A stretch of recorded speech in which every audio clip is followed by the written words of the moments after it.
Hello everyone, welcome to my channel H D Orion. हम पढ़ रहे हैं accountancy for class 12 TS Grewal की टेक्स्ट बुक से 2022 edition, chapter 4 change in profit sharing ratio among the existing partners. और इस video में हम पढ़ेंगे revaluation of assets and reassessment of liabilities. So let us see some questions from the textbook.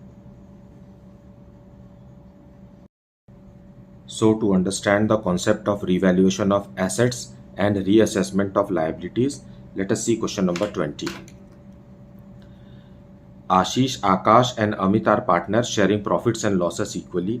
The balance sheet as at 31st March 2022 was as follows. So यहाँ balance sheet दी हुई है, तीन partner हैं आशीष, आकाश और अमित, और उनका प्रॉफिट शेयरिंग रेशियो 1:1:1 है। Now liabilities side we have got sundry creditors, general reserve and capital. On the asset side we have got cash in hand, cash at bank, sundry debtors, stock, land and building, machinery and advertisement suspense. अब क्योंकि profit sharing ratio change हो रहा है, इसलिए सारे assets और liabilities को फिर से रिवैल्यू करना पड़ेगा। फाइन, एसेट्स को भी रिवैल्यू करेंगे और लायबिलिटीज को भी रिवैल्यू करेंगे। सो the partners decide to share profits in the ratio of 2:2:1 with effect in force 1st April 2022. They also decided that पहले इनका प्रॉफिट शेयरिंग रेशियो इक्वल था, दैट इज 1:1:1, अभी 2:2:1 हो गया है और एसेट्स और लायबिलिटीज को रिवैल्यू किया गया है। The value of stock is to be reduced to 1,25,000. The value of machinery to be decreased by 10%. Land and building to be appreciated by 62,000 rupees. Provision for doubtful debts to be made at 5% on sundry debtors. And Akash was to carry out reconstitution of the firm at a remuneration of rupees 10,000. Pass necessary journal entries to give effect to the above. Now यहाँ जो points लिखे हैं उसे हमें journal entries में show करना है, और यहाँ जो इंक्रीज या डिक्रीज लिखा हुआ है वो बुक वैल्यू से रिलेटेड है। बुक वैल्यू से कितना बढ़ गया या कितना कम हो गया, ये इस चीज का हमें जर्नल एंट्री करना है। फाइनल अमाउंट से जर्नल एंट्री नहीं करना है, डिफरेंस अमाउंट से करना है। So let us see the journal entry for this. So let us see journal entries for question number 20, और ये जर्नल एंट्री हो रही है 1 अप्रैल 2022 को, क्योंकि पहले जो प्रॉफिट शेयरिंग रेशियो इक्वल था अब वो चेंज होकर के 2:2:1 हो गया है, इसलिए सारे एसेट्स और लायबिलिटीज को रिवैल्यू किया जा रहा है और उसके लिए हम जर्नल एंट्री पास कर रहे हैं। सो फर्स्ट पॉइंट है value of stock to be reduced to rupees 1,25,000। Reduced to rupees 1,25,000 का मतलब ये है कि कम होकर के 1,25,000 हो गया है। पहले हमारे पास स्टॉक 1,40,000 का था, अब वो 1,25,000 का हो गया है, मतलब stock is reduced by 15,000 rupees. So revaluation account open होता है जब एसेट्स और लायबिलिटीज को हम रिवैल्यू करते हैं। So revaluation account debited. Revaluation account is a nominal account, so debit तब होगा जब एसेट के वैल्यू कम होगी। Fine, so to stock is reduced by 15,000, being stock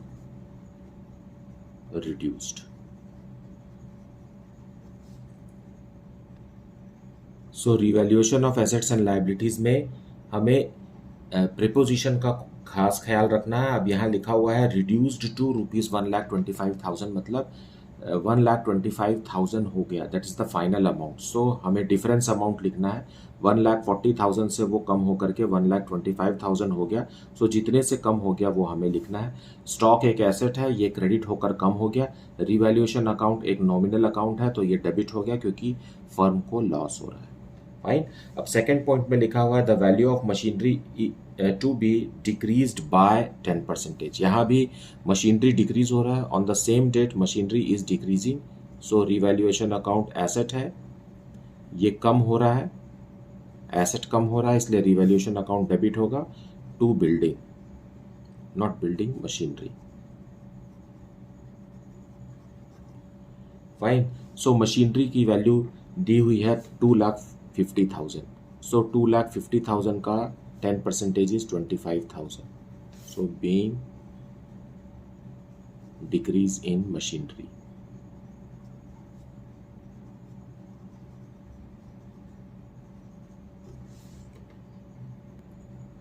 अब थर्ड पॉइंट में लिखा हुआ है the value of land and building is appreciated by 62,000 rupees. So यहाँ बाय का प्रपोजिशन यूज हुआ है। सो बाय मतलब डिफरेंस अमाउंट है, मतलब हमें और भी ऐड करना है। सो ऑन 1/4/21 बिल्डिंग इंक्रीज हो रहा है, अप्रिशिएट होना मतलब इंक्रीज होना, building account debited to revaluation account. So it is increasing by 62,000 rupees.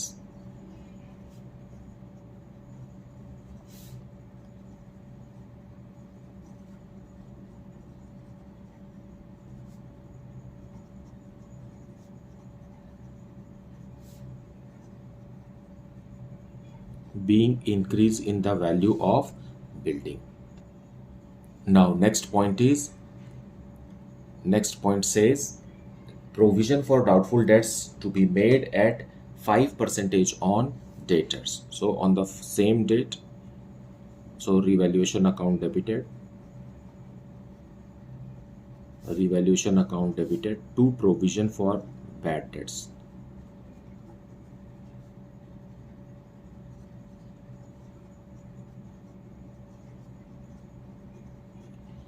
Now अब डेटर्स का 5% बनाना है एंड डेटर्स आर ₹80,000। सो 80,000 का 5% होता है 4,000। So it will be 4,000 rupees. So being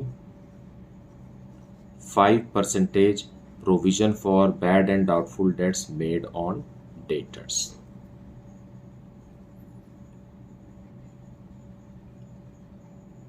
Okay, it is 22 and I have written all where 21, so it is 22. Please correct it. Fine. Now the last revaluation is about Akash was to carry out reconstitution of the firm at a remuneration of ₹10,000. इसका मतलब यह है कि partner आकाश को assets और liabilities को revalue करने का काम दिया गया है। इसके लिए आकाश को 10,000 रुपीज का पेमेंट होगा।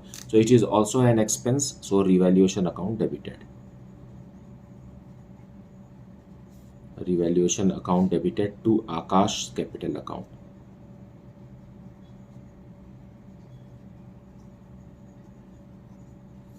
For ₹10,000. So revaluation remuneration is credited to Akash.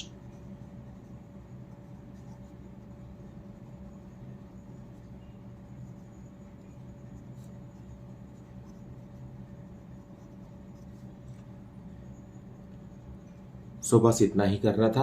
अब हमें कैलकुलेट करना है कि रिवैल्यूएशन से प्रॉफिट हुआ या लॉस हुआ। अगर रिवैल्यूएशन में क्रेडिट बैलेंस आता है मतलब प्रॉफिट है, और अगर डेबिट बैलेंस आता है मतलब लॉस है। सो हम यहाँ चेक करेंगे सारे एंट्रीज को। Fine, down from first entry देखिए, डेबिट में कितना है 15,000 रुपीज, फिर डेबिट में 25,000 रुपीज। सो ये दोनों मिल करके हो गया 40,000 रुपीज। देन क्रेडिट में है 62,000, बट हम डेबिट को पहले वैल्यू कर लें। यहां तक हो गया था 40,000 and then 44,000 and then again 10,000, so 54,000। So debit में 54,000 है और क्रेडिट में सिर्फ 62,000 है, मतलब क्रेडिट का अमाउंट ज्यादा है ना। डेबिट में 54,000 बन रहा है और क्रेडिट में रिवैल्यूएशन अकाउंट में कितना हो रहा है 62,000। सो डिफरेंस जो है 8,000 का है, वो की क्रेडिट है। Fine. So there is a profit on revaluation. So profit on revaluation will be paid to the partners in their old ratio. Fine. So on 1/4/22 revaluation account debit. क्योंकि credit में 8,000 rupees ज्यादा है इसलिए हमें debit में 8,000 rupees लिखना होगा, और तीनों पार्टनर को हम डिस्ट्रीब्यूट कर देंगे उनके ओल्ड रेशियो से जो कि इक्वली है। So to Ashish capital account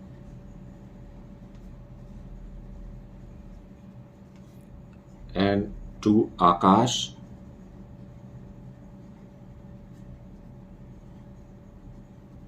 and to Amit's capital account.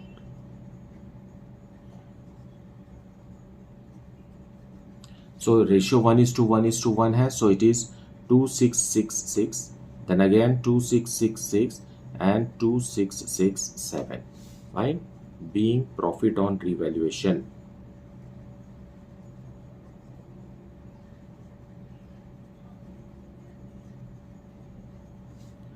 Two partners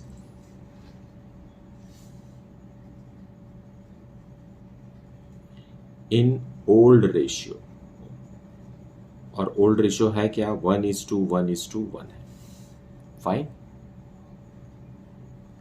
so this is the solution for question number 20.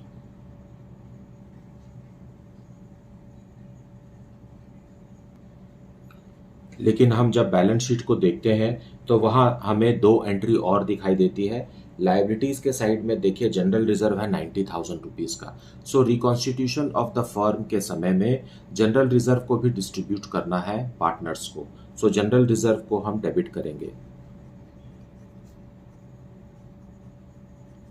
General reserve account debited. अब तीनों पार्टनर्स को हमें देना है ये. So to Ashish capital account and to Akash capital account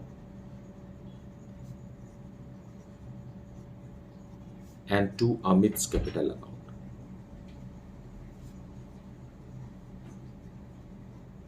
so general reserve जो credit balance होता है उसे हमने डेबिट करके क्लोज कर दिया और इन्हें ओल्ड प्रॉफिट शेयरिंग रेशियो में हमने इसे डिस्ट्रीब्यूट कर दिया. और ओल्ड प्रॉफिट शेयरिंग रेशियो क्या है, 1:1:1. So being general reserve paid to partners in old ratio, which is 1:1:1. So in this way general reserve, which is undistributed profit, will be given to the partners because the constitution is changing, the partnership profit sharing ratio is changing. Similarly, on the same date, on the asset side, we have got advertisement suspense. Advertisement suspense भी दिया हुआ है question में, balance sheet में, और ये assets के side दिया हुआ है, मतलब ये एक डेबिट बैलेंस है. सो हम इसे पार्टनर्स के डेबिट साइड में ट्रांसफर करेंगे. So Akash capital account debited, not Akash, first partner is Ashish.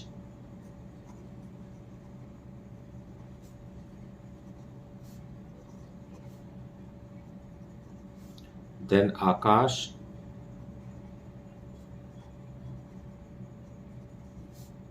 then Amit.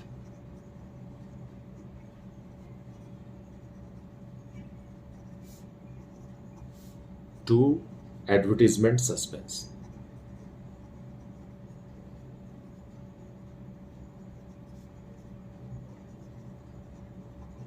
So advertisement suspense कितने का दिखा रहा है, 6,000 का. जब हम उसे 1:1:1 में डिस्ट्रीब्यूट करेंगे तो every partner will get 2,000 rupees each. So being advertisement suspense given to partners in old ratio,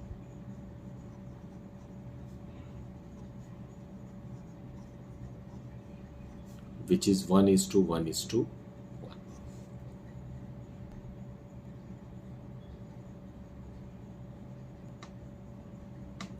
Now let us see question number 21. Kareem, Rahman and Nawal are partners sharing profits and losses in the ratio of 5:3:2. The balance sheet as at 31st March 2022 was as follows. यहाँ balance sheet दिया हुआ है partners का. Capital है, general reserve है, investment fluctuation reserve है और sundry creditors है. देन एसेट्स के साइड में बिल्डिंग है, मशीनरी है, कंप्यूटर्स है, इन्वेस्टमेंट है जिसका मार्केट वैल्यू 90,000 है जबकि बुक वैल्यू 1 लाख है. सन्ड्री डेटर्स है, cash in hand, cash at bank and advertisement suspense भी दिया हुआ है. इसके अलावा हमारे पास कुछ एडिशनल इन्फॉर्मेशन है क्योंकि फर्म रिकॉन्स्टिट्यूट हो रहा है, फर्म का प्रॉफिट शेयरिंग रेशियो चेंज हो रहा है, इसलिए एसेट्स और लाइबिलिटीज को भी रिवैल्यू किया जाएगा. Value of building be decreased by 5%. So they decided to share profits equally. पहले इनका प्रॉफिट शेयरिंग रेशियो क्या था? 5:3:2. Now they have decided to change their profit sharing ratio to 1:1:1 with effect in force from 1st April 2022. They also agreed that value of building be decreased by 5%, value of machinery be increased by 5%, a provision for doubtful debts be created at the rate of 5% on sundry debtors. A motorcycle valued at rupees 20,000 was unrecorded and is now to be recorded in the books. मतलब एक motorcycle 20,000 rupees का assets हमें increase करना है. Fine. Out of sundry creditors 10,000 is not payable. हमें 10,000 pay नहीं करना है, मतलब there is a decrease in creditors, hence it is to be return back. Then sixth point is goodwill is to be valued at 2 years purchase of last 3 years profit. The profits being for year ended 31st March 2022, there is a loss of rupees 50,000. 2021 rupees 2,50,000 and 2020 rupees again 2,50,000. And seventh point, Navel was to carry out the work of reconstituting the firm at a remuneration including expenses of rupees 5,000. Expenses came to rupees 3,000. मतलब Naval is the officer for reconstituting the firm. इसका मतलब ये है कि novel जो है वो assets और लाइबिलिटीज को रिवैल्यू करेगा और उसे फर्म 5,000 रुपीज का रेमुनरेशन देगी. हालांकि खर्चा कितना होगा नावल से? 3,000. सो फर्म तो 5,000 देगी, 3,000 को हमें कभी भी कहीं भी नहीं लिखना है. सिर्फ 5,000 जो फर्म अपने पार्टनर को दे रही है वही फर्म का खर्चा है. अब ये कम हो चाहे ज्यादा हो, इस केस में कम है तो भी हम लिखेंगे क्या? जो फर्म ने दिया है 5,000 वही लिखेंगे. पास journal entries and prepare revaluation account. So let us see the solution for this. So solution 21. पहले हम बैलेंस शीट में जो अनडिस्ट्रीब्यूटेड प्रॉफिट या लॉस है उसे हम ट्रांसफर करेंगे पार्टनर्स को. सो फर्स्ट है जनरल रिजर्व. सो जनरल रिजर्व एक क्रेडिट बैलेंस होता है तो उसे हम डेबिट करेंगे. सो general reserve account debited. General reserve credit balance होता है तो उसे डेबिट करके क्लोज करेंगे और तीनों पार्टनर को दे देंगे ओल्ड रेशियो में. सो to Kareem's capital, to Rahman's capital,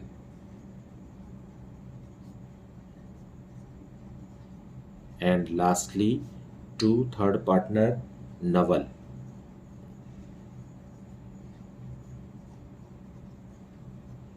So what is their profit sharing ratio? 5:3:2 old ratio है. So general reserve will be distributed to the partners in old ratio. And amount of general reserve is rupees 60,000.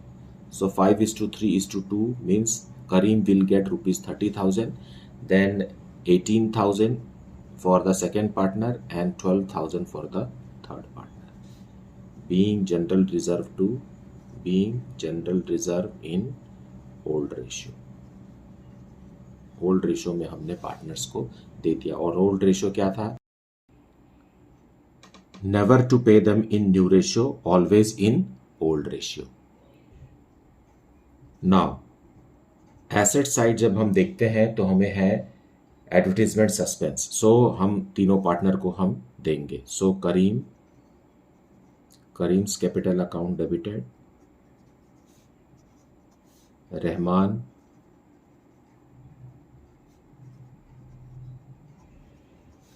also debited, then Naval,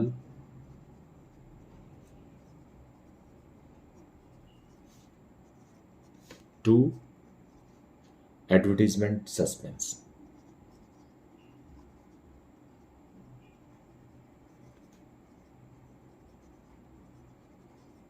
So advertisement suspense is for rupees 5,000 और old ratio है 5:3:2. सो 2,500 जो है वो first partner को मिलेगा, then 1,500 and then 1,000. सो being paid in old ratio, that is 5:3:2. Okay, so इस तरीके से हम एडवर्टीजमेंट सस्पेंस को भी दे दिए। अब बैलेंस शीट में जो बचा हुआ है वो इन्वेस्टमेंट फ्लक्चुएशन रिजर्व है। So on 1/4/2022 advertisement fluctuation, not investment fluctuation reserve, so investment fluctuation reserve account debited to investment account। Investment का मार्केट वैल्यू 90,000 हो गया है, जबकि पहले कितना था, 1 लाख था। सो इन्वेस्टमेंट्स डिक्रीज हो गया है 10,000 रुपीज से, और इन्वेस्टमेंट फ्लक्चुएशन रिजर्व में हमारे पास है रुपीज 30,000। सो 30,000 में से 10,000 रुपीज तो इन्वेस्टमेंट्स की वैल्यू कम हो गई, उसमें यूज हो गया, और बाकी का जो 20,000 बचा है वो हम पार्टनर्स को ओल्ड रेशो में दे देंगे। So to Karim, to Rahman,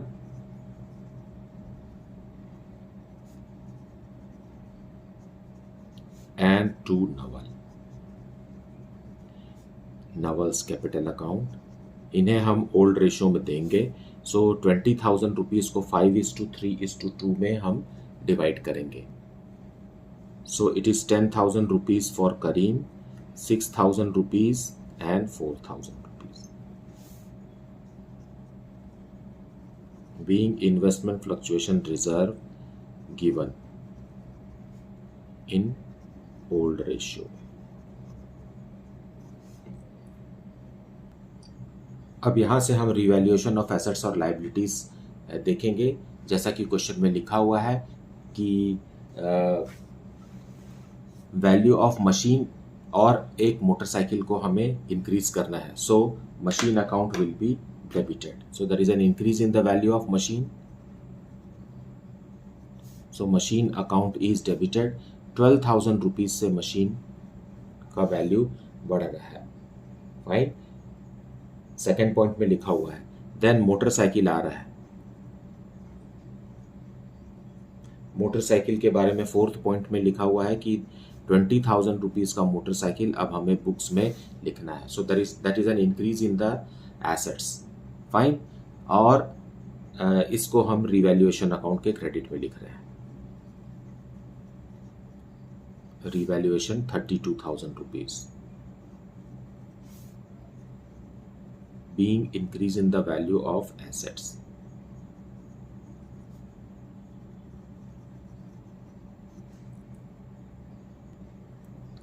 और एक लायबिलिटी भी है जो कम हो रही है। सो क्रेडिटर्स कम हो रहा है तो हम क्रेडिटर्स को डेबिट कर देंगे।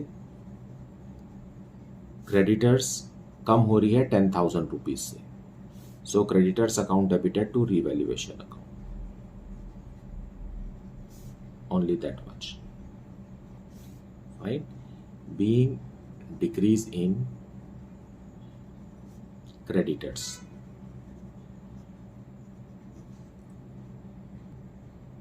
फिर क्वेश्चन में लिखा हुआ है कि बिल्डिंग का वैल्यू भी कम हो रहा है। फर्स्ट पॉइंट में लिखा हुआ है it is decreasing, so revaluation account debited, revaluation account debited to building. कितने से कम हो रहा है, 75, what's that, 17,500, being decrease in building, decrease in the value of building। अब क्वेश्चन में provision for bad and doubtful debts बनाने बोला है। So revaluation account debited, sorry, revaluation account debit होगा to provision for doubtful dates.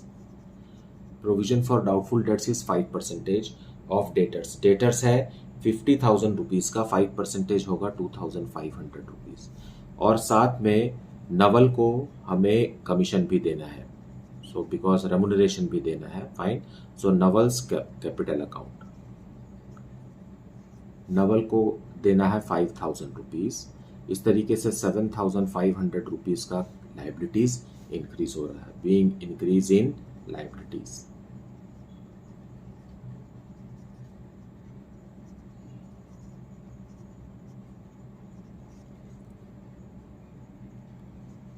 अब revaluation account के debit और credit को कंपेयर करेंगे। सो डेबिट और क्रेडिट को कंपेयर करने से हमें पता चला कि क्रेडिट के साइड 42,000 रुपीज़ आ रहा है और डेबिट के साइड 25,000 आ रहा है, मतलब क्रेडिट बैलेंस ज़्यादा है। क्रेडिट बैलेंस ज़्यादा है तो हमें डेबिट करना पड़ेगा रिवैल्यूएशन अकाउंट को, जो कि प्रॉफिट है। रिवैल्यूएशन अकाउंट के डेबिट साइड बैलेंसिंग फिगर आ रहा है 17,000 रुपीज़ का। कैसे आ रहा है? 42,000 रुपीज़ का क्रेडिट बैलेंस है और हाउ मच 25,000 रुपीज़ का डेबिट है। सो दोनों में से डिफरेंस करेंगे तो 17,000 रुपीज़ डेबिट में कम है। सो हम रिवैल्यूएशन अकाउंट को डेबिट कर दिए 17,000 रुपीज़ से, जो कि प्रॉफिट है, और ये तीनों पार्टनर्स को हम देंगे। सो हमारे पार्टनर्स हैं to Kareem's capital account and to Rahman's capital account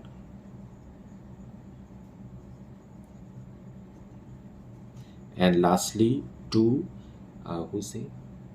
Naval's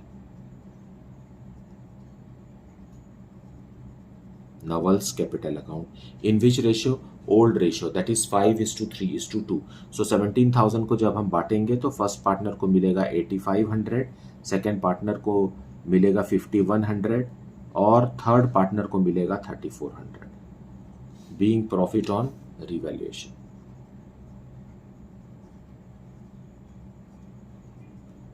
profit in old ratio, old ratio is 5:3:2। सो इस तरीके से हम प्रॉफिट को भी, रिवैल्यूएशन का जो प्रॉफिट था वो भी हम पार्टनर्स को दे दिए। अब एक ही चीज हमारे लिए बची हुई है क्वेश्चन के हिसाब से, treatment of goodwill. So let us see what is to be done for treatment of goodwill. हमें ट्रीटमेंट ऑफ गुडविल के लिए सैक्रिफाइसिंग और गेनिंग रेशियो कैलकुलेट करना है। So let us calculate. Question में तीनों पार्टनर का ओल्ड और न्यू रेशियो दिया हुआ है और sacrificing ratio is equal to old ratio minus new ratio. So for Kareem is equal to old ratio is 5/10 minus 1/3. Second partner Rahman is equal to old ratio 3/10 minus new ratio again 1/3. And then last partner Naval, इसका old ratio है 2/10 minus new ratio is 1/3. So in this way we will calculate sacrificing or gaining, कि पता चलना चाहिए कि कौन सा partner sacrifice कर रहा है और कौन सा पार्टनर गेन कर रहा है। सो एलसीएम हियर इज 30, 15 minus 10, और यहाँ भी आएगा एलसीएम 30, 9 minus 10, और यहाँ भी आएगा 36 minus 10। सो हियर हमें पहले करीम का क्या मिला, हमें 5/30, यहाँ मिला -1/30 और यहाँ मिला -4/30। इसका मतलब यह है कि करीम सैक्रिफाइस कर रहा है, Karim is sacrificing and Rahman is gaining, Naval is also gaining. So जो सैक्रिफाइस करता है उसके कैपिटल अकाउंट को हम क्रेडिट करते हैं और जो गेन करता है उसके कैपिटल अकाउंट को हम डेबिट करते हैं with the amount of goodwill. Fine. So now let us calculate goodwill. So हमें 3 इयर्स का प्रॉफिट दिया हुआ है, जिसमें कि फर्स्ट ईयर हमें लॉस हुआ है, इसलिए इसे ब्रैकेट में लिखा गया फॉर द ईयर एंडिंग 31 मार्च 2022, और बाकी के 2 सालों में हमें गेन हुआ है। So grand total of this is ₹4,50,000। हम एवरेज प्रॉफिट कैलकुलेट करेंगे, ₹4,50,000 divided by 3 which is equal to ₹1,50,000, और goodwill is equal to, goodwill में क्या लिखा हुआ है क्वेश्चन में कि goodwill is to be valued 2 years purchase of, so 1,50,000 multiplied by 2 that is equal to ₹3 lakh is the value of goodwill. Goodwill का value ₹3 lakh है और ये 2 years purchase of average profit है। इसका मतलब है कि फर्म एक्सपेक्ट कर रहा है कि आने वाले 2 सालों में भी यही एवरेज प्रॉफिट फर्म मेंटेन रखेगी। So firm is expecting to maintain same average profit in the future 2 years. सो अब हम ट्रीटमेंट ऑफ गुडविल में करीम में यहाँ देखिए तीनों का डिनोमिनेटर कॉमन है 30 30 30। अगर नहीं होता है तो हमें इसे डिनोमिनेटर को कॉमन करना है पहले, फिर जा करके हमें गुडविल के वैल्यू के साथ मल्टीप्लाई करना है। सो 3 लाख से हम मल्टीप्लाई कर देंगे, यहाँ भी 3 लाख से मल्टीप्लाई कर देंगे for the value of treatment of goodwill. So इस तरीके से करीम का अकाउंट क्रेडिट होना है, लेकिन कितने से होना है? 50,000 रुपीज से होना है। 50,000 rupees and here it is how much? 10,000 rupees debit होगा और यहाँ 40,000 रुपीज से डेबिट होगा। So let us pass the journal entry for this. So जो पार्टनर्स गेन करे हैं उनके कैपिटल अकाउंट को हम डेबिट करेंगे, that is Rahman's capital account debited and Naval's capital account debited. और जिसने सेक्रीफाइस किया है उसके कैपिटल अकाउंट को हम क्रेडिट करेंगे विद द अमाउंट क्या है? रहमान्स का हमारे आया था 1/30, सो 3 लाख रुपीज के गुडविल का है इंटू 1/30, सो ये है 10,000 रुपीज। और यहाँ भी 3 लाख रुपीज गुडविल का है और नवल का गेन निकला है 4/30, सो it is 40,000 rupees for Naval. Debit हो गया, मतलब उसके कैपिटल अकाउंट से हमने पैसा विड्रॉ कर लिया करीम को देने के लिए। और करीम का 3 लाख रुपीज के गुडविल में से उसका हिस्सा है 5/30, सो 5/30 ये इसको मिलेगा 50,000 रुपीज गुडविल का, क्योंकि करीम सेक्रीफाइस कर रहा है। So this is the treatment of goodwill and this is the solution for question number 21st.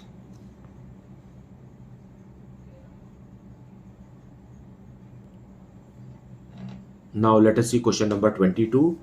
Hari, Kunal and Uma are partners in a firm sharing profits and losses in the ratio of 5:3:2.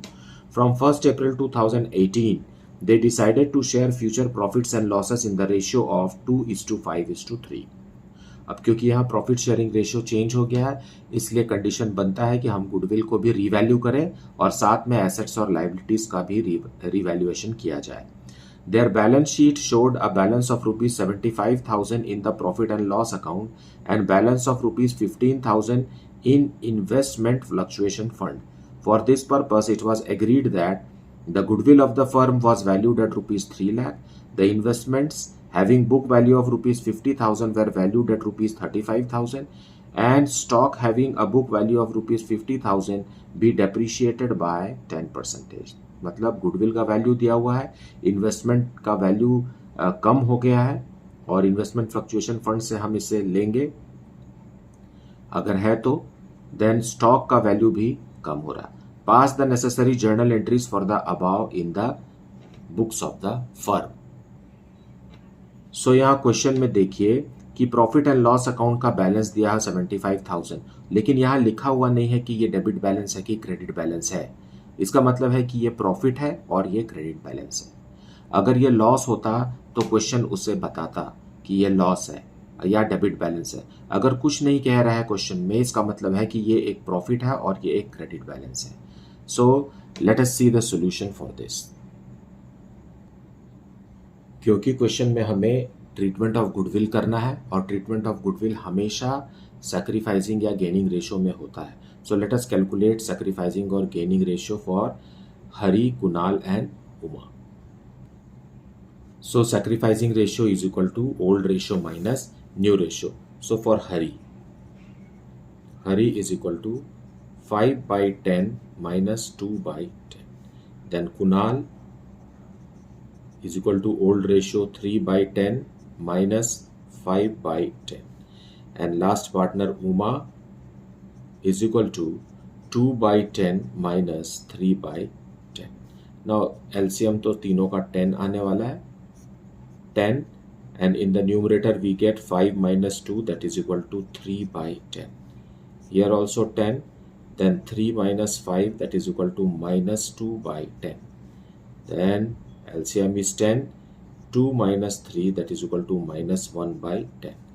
मतलब एक positive आया है और answer यहाँ दो negative आया है। जो पॉजिटिव है वो सैक्रिफाइस है क्योंकि हमने सैक्रिफाइसिंग रेशियो का फॉर्मूला लगाया था, और जो निगेटिव आया है वो गेन है। सो हमें पार्टनर के कैपिटल अकाउंट जिसने सैक्रिफाइस किया है इसके कैपिटल अकाउंट को क्रेडिट करना है, और जिन्होंने गेन किया है उसके कैपिटल अकाउंट को डेबिट करना है। Fine.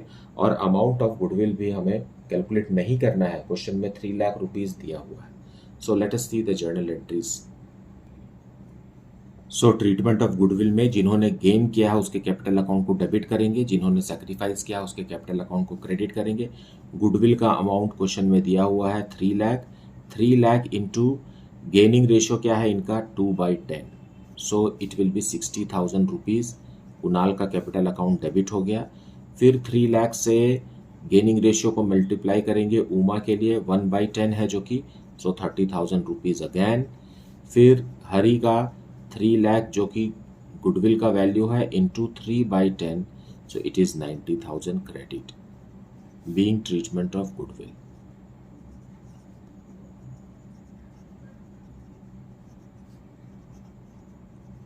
Being treatment of goodwill. Now अब हम बात करते हैं इन्वेस्टमेंट की।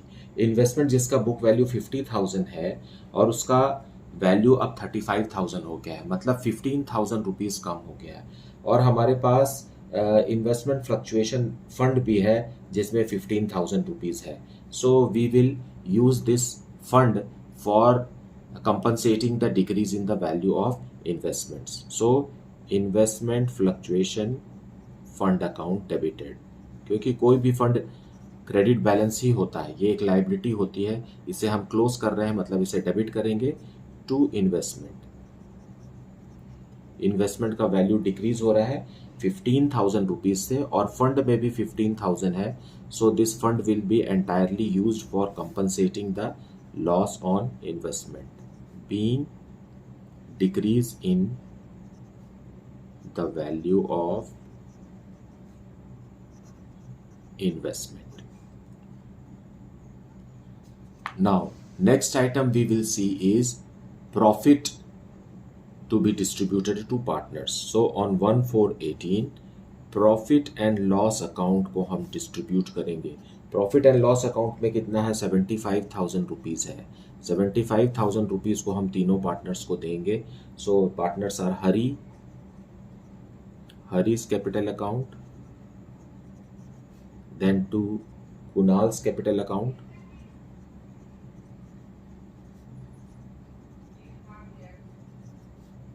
and then Uma's capital account. In which ratio? In old ratio, that is 5:3:2. So it is 37,500 for the first partner, 22,500 for the second partner, and 15,000 rupees for the last partner, being profit in old ratio, that is 5:3:2. Now अब question में ये कह रहा है कि stock का value decrease करना है। ऑन 1/4/18 रीवैल्यूएशन ऑफ स्टॉक है, सो डिक्रीज हो रहा है मतलब रीवैल्यूएशन अकाउंट डेबिट होगा क्योंकि it is a nominal account. Fine. So revaluation account debited to decrease in stock, so stock credit होगा। और 10% से 50,000 का 10% इज 5,000, so being decrease in stock, being decrease in stock, stock में वैल्यू कम हो गया।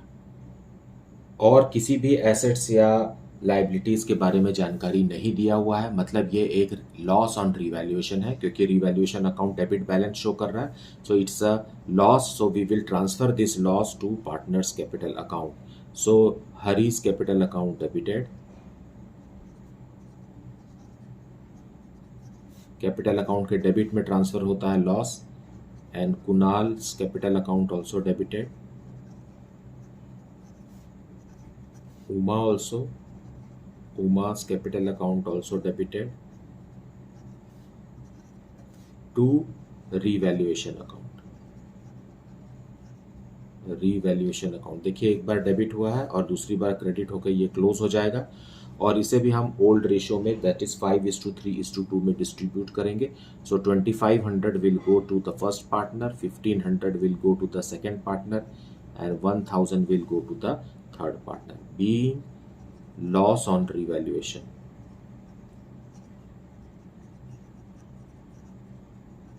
Given to the partners in their old ratio. So this much is the solution for question number 22. So question number 23, A, B and C are sharing profits and losses in the ratio of 2:2:1. They decided to share profits with effect in force from 1st of April 2022 in the ratio of 5:3:2. Now इनका profit sharing ratio change हो रहा है. हमारे पास 3 partner है A, B and C. So their profit sharing ratio is changing. Now they also decided not to change the values of assets and liabilities in the books of account. So ये जो portion है question का, यही question का twist है. अब ये कह रहे हैं कि वैल्यूज ऑफ एसेट्स और लाइबिलिटीज को बुक्स में चेंज नहीं करेंगे. Fine. The book values and revised value of assets and liabilities as on the date of change were as follows. लेकिन बुक वैल्यू और रिवाइज्ड वैल्यू तो हुआ है ना, बुक वैल्यू चेंज हुआ है, लेकिन इसका इफेक्ट हमें बैलेंस शीट में नहीं दिखाना है. We have to nullify this. So book value or revised value, machinery book value 2,50,000 is now 3 lakh rupees.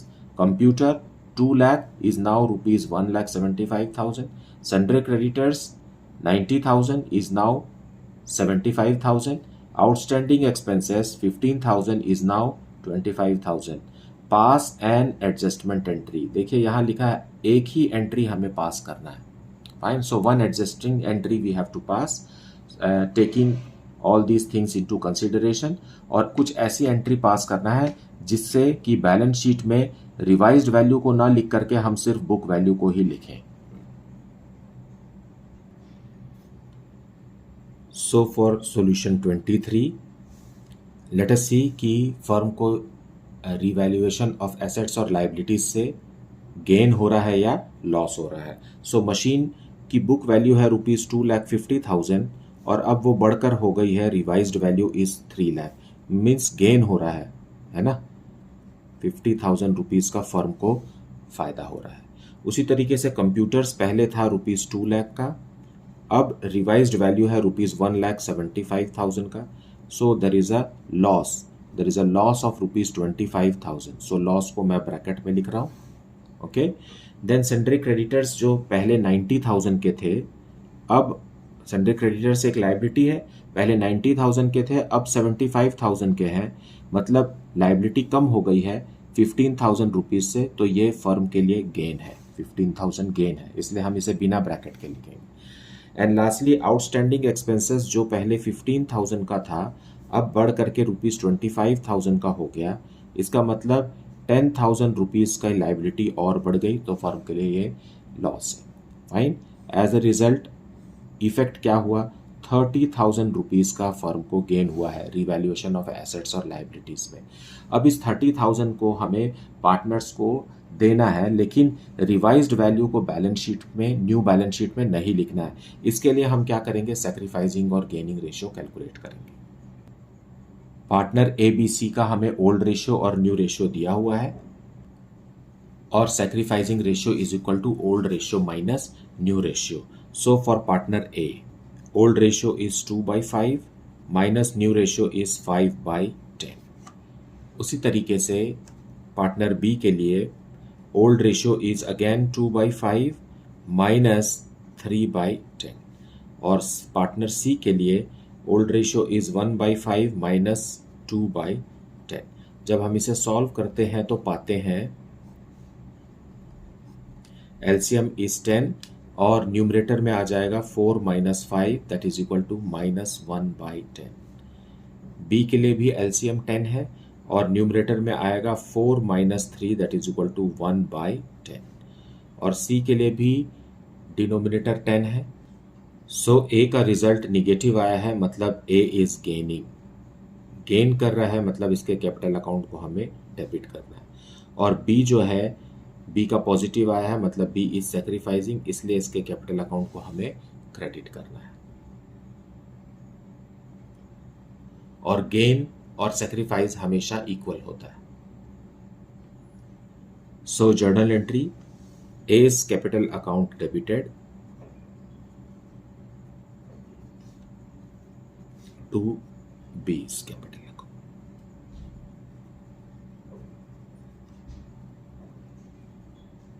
Being adjustment made. ऐसा करने के बाद हमें बैलेंस शीट के एसेट्स और लाइबिलिटीज का रीवैल्यूड अमाउंट हमें नहीं लिखना है, सिर्फ बुक वैल्यू ही लिखना है। सो अब यहाँ कौन सा अमाउंट लिखेंगे हम, क्योंकि रीवैल्यूड अमाउंट से जो गेन हुआ है वो 30,000 है। 30,000 इंटू 1/10 है ना, इतना ही हमारा सेक्रीफाइस है, इतना ही हमारा गेन है। सो इट इज़ 3,000 रुपीज़ से पार्टनर ए का कैपिटल अकाउंट हम कम करेंगे और पार्टनर बी का कैपिटल अकाउंट बढ़ा देंगे। So this is how the journal entry is to be made. ये हमारा सोल्यूशन है, लेकिन इसके लिए हमें सेक्रीफाइसिंग और गेनिंग रेशियो वाला कैलकुलेशन भी करना पड़ा है। फाइन, मुझे पूरी उम्मीद है कि आपको सारे लेसन्स अच्छे से समझ में आ रहे हैं और आपने वीडियो को पूरा देखा है, एक्सप्लेनेशन को अच्छे से सुना है। Please do not skip the explanation part. Fine, क्योंकि बहुत सारे डिटेल्स होते हैं, क्योंकि जब आप कमेंट में पूछते हैं तो मुझे पता चल जाता है कि आपने एक्सप्लेनेशन को सुना नहीं है। फाइन, और इस तरीके से आपके पास डाउट हो जाता है। सो अगर आप एक्सप्लेनेशन को अच्छे से सुन रहे हैं तो आपको डाउट होने की संभावना कम से कम रहेगी। इसके बावजूद भी अगर आपको कुछ डाउट है, you please put it in the comment section. Please do like, subscribe and share the channel. Thank you so much for watching.